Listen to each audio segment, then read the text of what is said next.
வார விடுமுறையை முன்னிட்டு கொடைக்கானல் சுற்றுலா தலங்களில் குவிந்த சுற்றுலா பயணிகள். பனிமூட்டங்கள் அடர்ந்து காணப்படுவதால் குளிர்ந்த காலநிலை ஏற்பட்டு வருகிறது.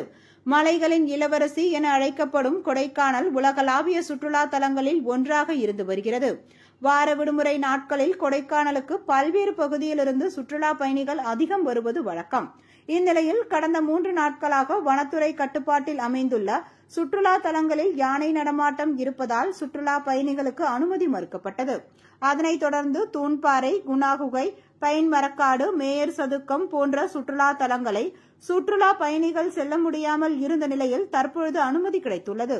சுற்றுலா தலங்களை பார்க்க காத்திருந்த சுற்றுலா பயணிகளும் வார விடுமுறைக்கு வந்த சுற்றுலா பயணிகளும் தற்பொழுது சுற்றுலா தலங்களில் குவிந்து அடர்ந்த பனிமூட்டங்களுடன் குளிர்ந்த காலநிலையை தங்களுடைய குடும்பத்தினருடன் கொண்டாடி வருகின்றனர்.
செல்ஃபோன்